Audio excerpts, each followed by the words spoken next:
Wow, it's not often that we see a crash quite like this, and as we witness history together as traders and investors, there is a lot to discuss. In today's video, we talk about whether markets could get worse before they get better, the structural coincidences of several different key points in history, and how they share parallels. Could we be heading for a depression, even worse than a recession? And of course, whether the stock market is completely oversold. We've got the key levels. Let's talk stocks, commodities, and cryptos in this special weekend edition that is absolutely an emergency one. Join us right now, guys. We've got a lot to talk about.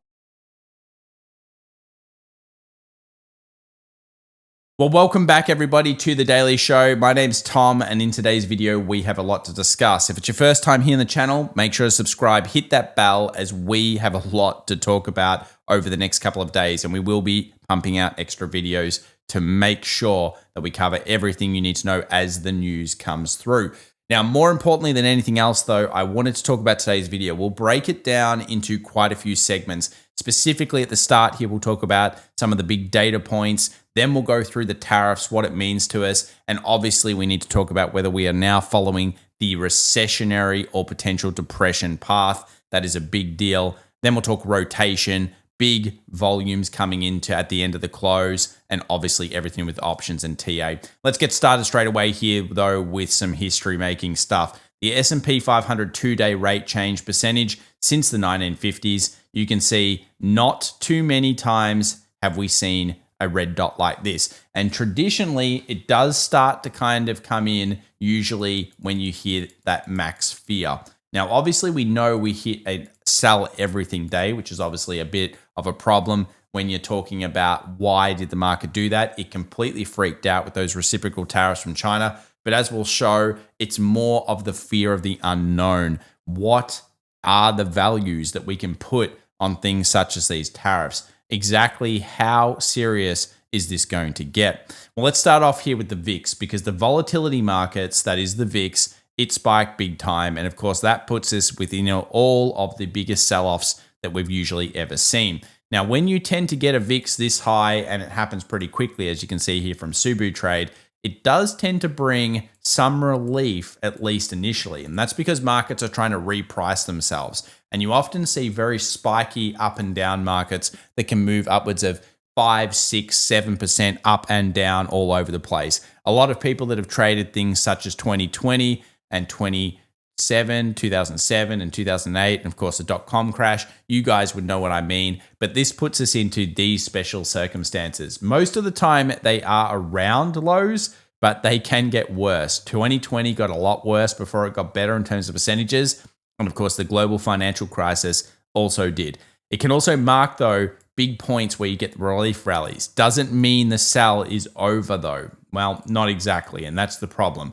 The relief rallies are often seen as bull traps, as we basically see some kind of improvement in news. Now, you could argue that this particular sell is the most unique and random on record, because really, if you clicked your fingers and the tariffs were taken away, the market would maybe not go straight back to the highs or anything, but it certainly would love it. And you can imagine how strong that bull candle would be. I wouldn't be surprised if it would be upwards of 10% in one session. Let's have a look at the VIX 1 month versus 3 months. It jumped above the 1.2 level. As you can see here, that's not very common. And when it does it, this is what happens 1, 2 weeks, etc. later. Interestingly, there's often a doubling dip, but notice 2 days later, 100% of all other reads, again, some serious times here, one of them actually being the previous trade war, was actually 2 of them, which is February and December. These particular periods here are those points where you get that kind of flash sell, some bit of good news, jumps back up, and you then, of course, feel better, but often it will come back and dive to a second low. Now, when the VIX does close at these points into the weekend, that is also an interesting one here. You can see Charlie has some interesting data when it comes to the VIX here. 1 year, 2 year, 3 year, 4 year, and 5 year on, actually all green. Does that mean everything's all good to buy the dip? Not necessarily. You can see there are a lot of conflicting signals. I think what I'm trying to show you guys here is that while we will probably get a relief rally based on just oversold stats that you'll see in a moment, The problem is that what we have just done is often a triggering point, as you can see here, with some of the worst markets ever recorded. And it can happen at these highs. S&P 500 spliced to the S&P 90, you can see here, and this is Mark's work here, and it's over 8% loss weeks within 2 months of record high. When that happens, it's not the best read. And guess what? It was either the tariff period of course, the Smoot-Hawley tariffs off the into the Great Depression, or one of the biggest sell-offs ever recorded in history, where markets went actually negative 90%, or you've got the dot-com bubble.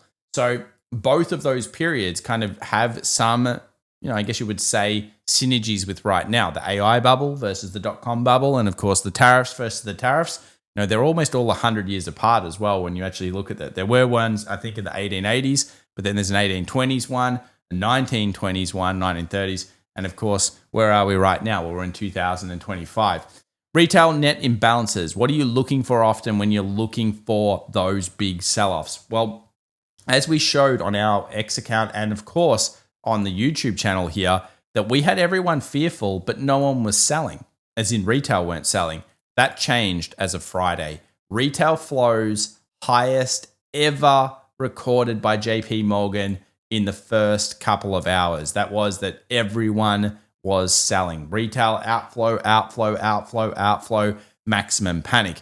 And it wasn't just retail that was panicking, the bonds market was panicking. And as you guys know, if the bonds market is panicking, then we need to be paying a lot of attention to what happens next. This is an all-time, well, not an all-time, but a 1 year high for the overall bonds market credit spreads. And this basically means, and as we know, that we haven't seen a low formed yet.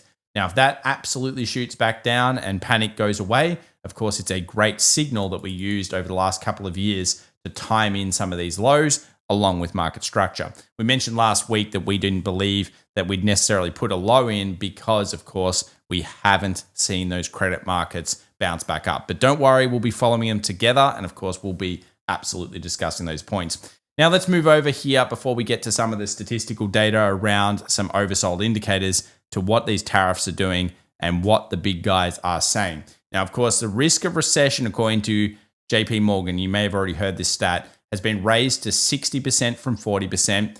If sustained, this year's 22% point tariff, which is now kind of the calculation that's being worked out here, would be the largest US tax hike since 1968. And of course, it's going to be magnified by these retaliatory things, such as the matching of tariffs from China. But as you'll see in a moment, it's not really quite the story, because you'll see how much China imports versus the US in a minute. Now, of course, more fiscal monetary easing is now expected. So we already knew the Fed put was probably coming back in. But as we saw with Jerome Powell, he didn't even make any mention of this. He just copy-pasted whatever he always says. And generally speaking, we will still expect QE in the future, but he's trying to rule that out for now, as of course the market digests whatever's going on.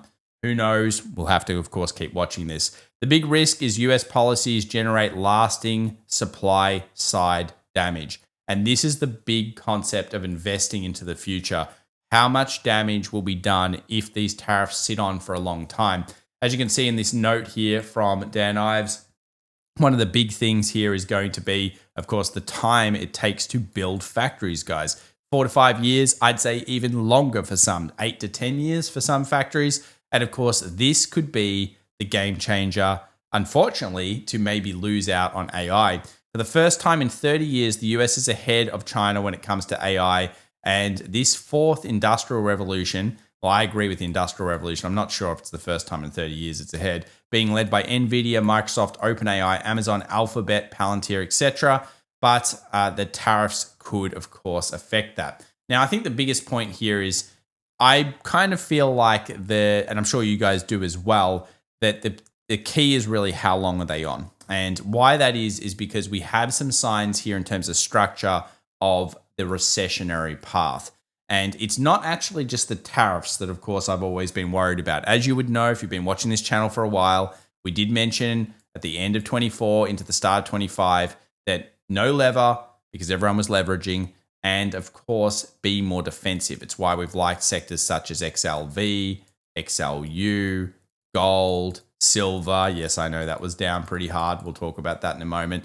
And of course, then of course, China as well. Now, the reason we did focus on those is some of these were coming out of recessionary paths already, which is China, and these are what we call defensives. The aim is to beat the S&P as hard as you can. Plus, of course, we knew Warren Buffett was selling big time at the same point. Now, when we take a look at the planned job cuts into the future from Next Gen News here, yep, that's showing us some interesting stuff. Are we following a recessionary path? Certainly worthwhile considering that. That's, of course, early because we're not seeing that in the jobs numbers. The jobs numbers were insane. There were like 200 and something thousand jobs. So it was a pretty hot economy that we are in at the moment. But obviously the market's forward looking, not looking at what we're currently in. And as you can see here, the effect of the tariffs, it depends where you're looking at in terms of the effects. This is a good one from Ray Dalio, and it kind of shows you here what happens at the beginning, what potentially happens, and then the long-term implications. So obviously imbalances, abrupt changes likely to occur. And of course, this is the key. Trust in debt quality is a big thing here. Political systems, future monetary policy, geopolitical impacts, and of course also what has been US exceptionalism. Now, if this gets affected by too much and people don't, or they're not able to do what we would call, we would say forward prediction in terms of the US economy, that's the key. And you'll see a lot of people probably talking about this in the future, which is going to be, have we seen the end of US exceptionalism, regardless of what's going to go on here with the tariffs? Is that damage really being done? Now, I'm not here to say that just yet because the US still has the best companies in the world.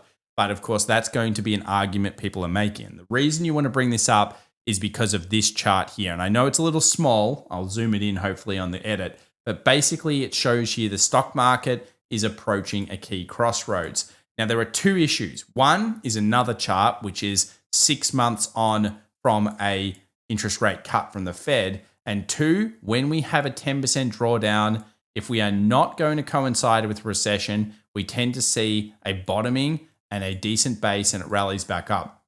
If we are going with a recession, we tend to see degradation continue. Now, we're about here at this point at the time of this recording, but the issue is that we dropped quite a lot. So obviously we've dropped into a bear market in the NASDAQ. We've dropped into significant past correction in the S&P, and it's starting to just basically look like this structure. And unfortunately, we kind of knew that when we looked at that 200-day stat we shared about 3-4 weeks ago, that we were entering into an incredibly dangerous time. Now, will we go into a Smoot-Hawley style kind of rundown? You can see here this i3 Invest chart actually has a interesting kind of paradigm because this is where we find ourselves right now. Will we get this basing structure and then make a new low? Because as we make a new low there, if we do base structure here, and that's what happens a lot of the time, then yeah, it gets a lot worse, unfortunately. So something to watch. Of course, can this be fixed to a degree like this? Absolutely. A click of a finger, suddenly we get rid of them. Negotiations go through. What the market's going to be looking for this week, signs of negotiation, signs of course, any good news coming out, signs of the Fed. That's probably not going to happen with the Fed now. So it's really going to be about these tariffs. Are we going to get rid of them? What's going to happen, et cetera, et cetera. Now, one of the other things that you'll want to be looking at this year is if we're going to end the year red, traditionally, we will need to see over 11 high VIX days. That basically means that we are currently at, I think, 2 or 3 high VIX days so far, over 27.3. If we get to 11, then that can give us a red end of year. So it's very important to know where are we with the VIX. Now, we mentioned with the tariffs before that China has reciprocated with a 34% tariff. What does this mean for us? Well, of course, as you can see here, it means that realistically, when you're looking at Chinese imports from the US, it's around 0.5%. Now, I'm not exactly sure this stat's correct, but it makes sense. The reciprocal tariff is not as aggressive as, of course, the fact that, realistically, let's be real, everyone buys a lot of stuff from China, especially Western economies. So it's going to be more brutal on that end. NASDAQ composite after 2 days of 5% declines. Again, all of those big flash crash style markets, 2001, 2008, 1987. What happens 1 day, 2 days, 3 days later? Well, you can kind of see here it's relief rallies traditionally, but that's only a couple of data points, so you need to keep that in mind. And I thought I'd bring some with bigger data points here from Supertrade, and that is percentage of stocks under lower Bollinger Band. You can see here 1 week later, in particular, 86% of the time we find bulls. So interesting, relief rally. Doesn't mean we're out of it, but relief rally. 1 week later, when you have 45% of stocks oversold to the RSI, again, under 30, 82% of the time bullish. Again, not bad. Even the bad ones weren't that bad, but maybe it's unusual times. And S&P 500 after a 4% loss, then another 5% loss to 6-month lows. So this is basically, again, those market structures that are really detrimental often. They can sometimes be lows. The last one we saw, though, that wasn't the low or near the lows was pretty much this Smoot-Hawley kind of affected market. And you can see here, 1 week later, 75% of the time the market would bull up. So interesting stat there. Now, when the S&P 500 broke its quarterly streak, that really brought in some big issues. First up, that we would probably get some form of relief at some point, which so far this hit, I think, on Thursday. So, we've got one bad day, of course, very bad day. And then we usually get a relief rally at some point over the next quarter, which is in line with every other stat we've seen. And then 2 quarters, 3 quarters, and the first year, not so good, kind of negative there. What about dark pools? What were they doing? Well, it wasn't so much the dark pools, it was the big funds. Big funds placed big orders near the end. 24th largest order on, most importantly, the Qs, big one coming through. Seen a couple of big ones recently on that. And the 11th largest trade recorded on the SPY. Now, that's a big one because, of course, that's pretty big. I mean, it's the SPY. It's the most traded big ETF. Now, let's move over to rotations. It was sell everything. And I mean everything. Everything was selling off, including my defensives. The defensives here that we all have, guys, they were down pretty bad. It wasn't good. Healthcare obviously selling off on tariff expectations. Then we had home builders and KRE up the top. You might initially think, oh, that means it's strong. I think it's because when you look at the actual 1 month or the last 5 days, of selling, you can see here they're down the bottom. So basically, home builders is holding, but it was the first to sell off. So as the market goes into panic mode, they have to be invested. They go into the oversold markets and then hold in those, and that's pretty traditional. Now, when we have a look at the kind of last 3 months, I guess it just shows you here that the market has been rotating defensive. We obviously have spoken about it a lot, but we probably wouldn't have ever expected to see this much, this quickly, this fast. I mean, let's be real. Those tariffs were big. They were across the board. And of course, they let the algos go wild. The wild algos absolutely waterfalled this market. And we saw just everything falling through. That 5,400 put we were talking about in the previous video, that got shedded in the morning as soon as those reciprocal tariffs came out, outside of market hours, of course. And then that caused a futures absolute explosion. So let's now talk about the actual charts themselves. We'll go through the S&P 500 here. You can see it fell a lot. It went to basically the close and just sold all the way into the end. Massive volumes underneath that 5150 zone, which I thought might hold, didn't hold. There's no bids here, guys. And then, of course, now we find ourselves at the 4950, 4960, and the 5150. So this area that's suddenly become an interesting point. Now, why is this interesting? Well, if we go back to the S&P 500 during a similar period of time in terms of a freak out sell-off, we've also had these types of freakouts that have occurred on things like the .com bust. And there's an overlay here that we might post over on X if you're interested. And it's kind of like this freak out moment, hits into some monthly demand, which is exactly where we find ourselves right now. So monthly demand's been hit. We get a relief rally, doesn't go to the new high, and then of course goes down and then just keeps doing the series of lower highs and lower lows. Now, will there be a relief rally? There always is. I mean, that is the nature of markets. And the only one that you really didn't see a super relief on was 87, where it just got absolutely flushed very quickly. And then, it bounced. Of course, there was a relief V-shaped recovery after that. But in these cases, we always, especially if we are entering into the recessionary path, usually you will get, usually a 50% fib kind of pullbacks in these types of situations. So that's something you can at least look into.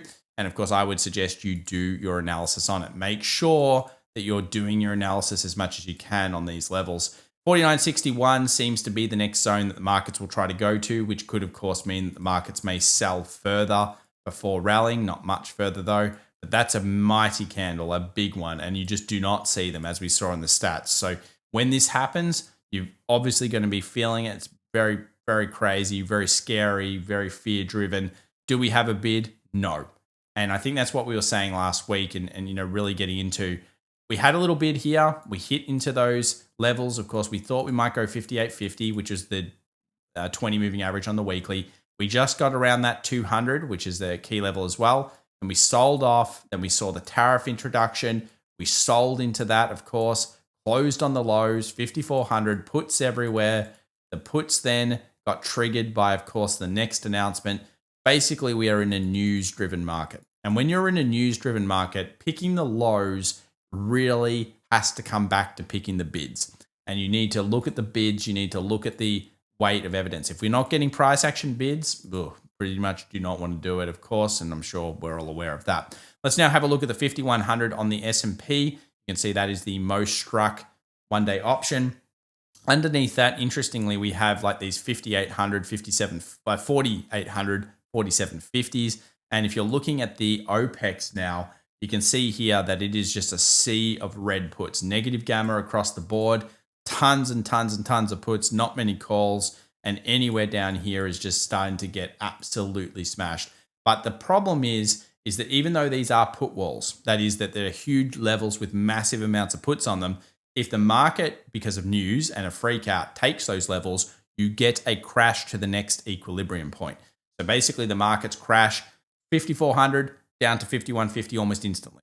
And that's what happens. You go from equilibrium to equilibrium to equilibrium. And of course, we do not really want 49.50. I'm sure someone out there in the community wants that. But 49.50, you do not really want that broken because that exposes some significant lows we'll talk about in our next emergency video. Now let's talk about Tesla, 250. It wasn't really doing much. It's underneath the puts, of course. Yes, it's sold, but we know 220 or now 200 is becoming the big strike, but it was 220, 250. We're under 250, so we're probably looking at 220 as the next major support. And if you look at NVIDIA, of course, it crunched 100. Didn't sell as much as some things. It could have actually got hit a lot harder, but it already has been. And 95 is now the major put wall along with 100. So we're obviously sitting around those prices at this point. Now let's go and have a look at the VIX. So the volatility spiked, and you just don't see these numbers very often. Here are the periods, 15, 18. Again, you can see the two periods here, December 18. These are the two panics on tariffs last time. And then, of course, we have here the March 2020, and we've got here the August period of last year with the Bank of Japan and everything going on there. That was actually the wildest spike considering the fear was not justified. This one, probably, I'd say, and I think you guys in the comments will agree, it's more justified than this thing. Absolutely more justified. It's ridiculous. It's actually this low when you consider how that spiked up, but that's the VIX for you. Let's now move over to the bonds market. My bonds indicator obviously ain't showing a buy yet. I wouldn't like the buy yet in this case. Obviously no strength, little bit of a weak purchase near the end of the day, but not too much. Now, let's move over to relative strength. The percentage of stocks above their 50-day, as you can see here, down in the dirt. Now, this is often synonymous with lows in markets, at least temporary lows.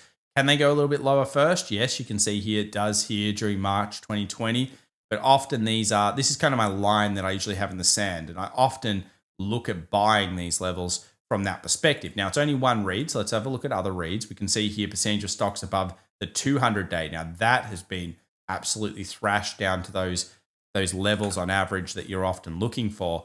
And you can see here that when you're getting down that 20 line, often it's getting closer to some of those significant rally zones that have happened. Again, doesn't mean it's the low, it just means there's rallies here. And of course, percentage of stocks above the 20, usually I look at 20 as the support zone. As you can see, we had that marked. We did get a relief off that, by the way. Look at 20, see 20 relieved.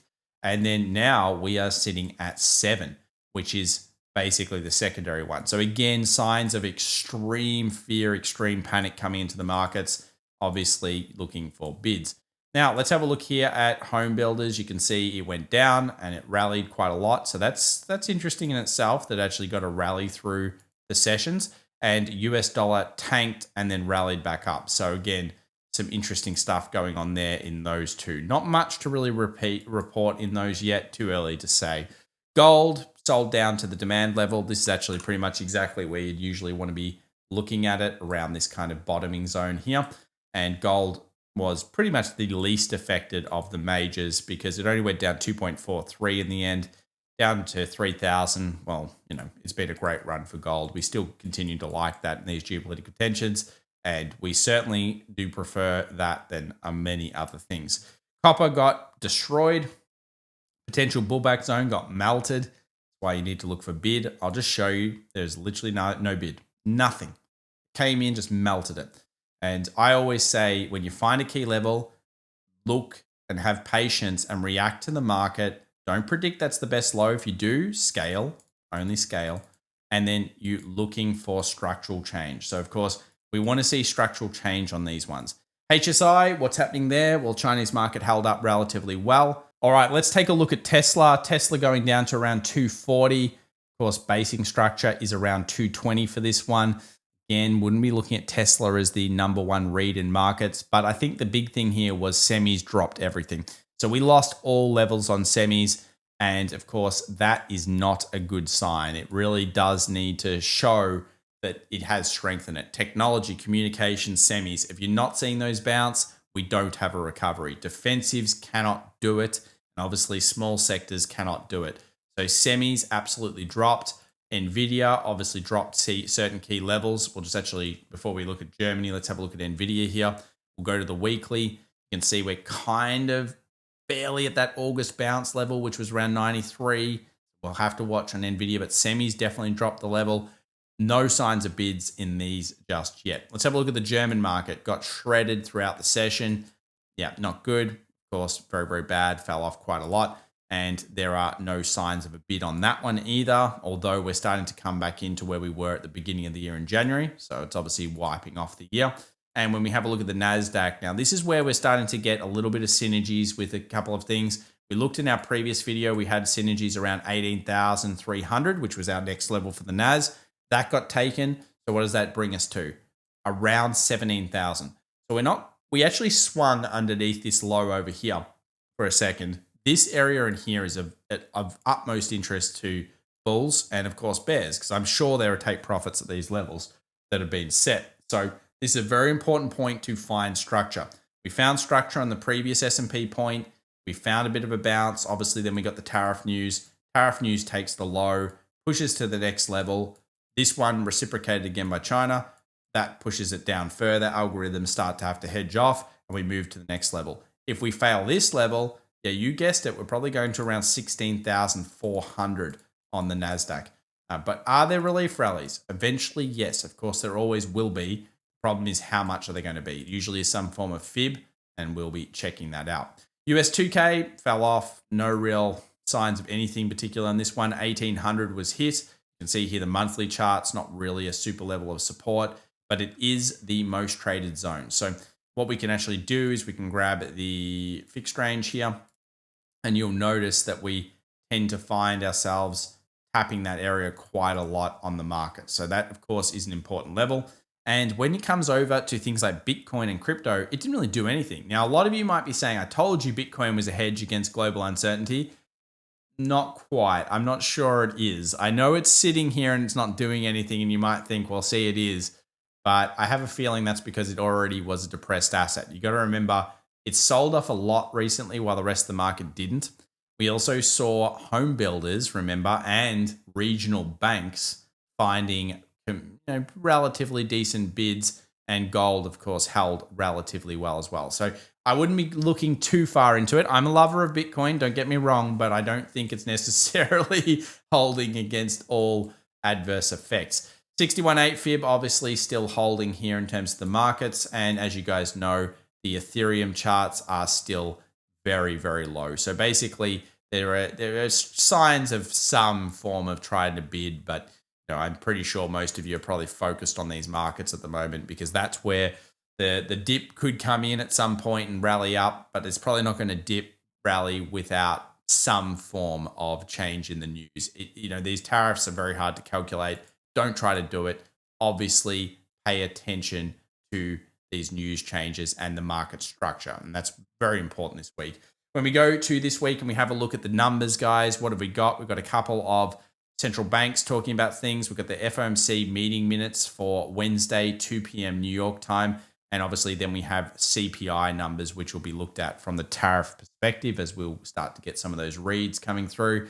And then core PPI on Friday. Really, this week is not even about those things. Everyone is just going to be looking for negotiation, some form of deal to be done, tariff reduction, taking them off, pausing them, whatever it needs to be.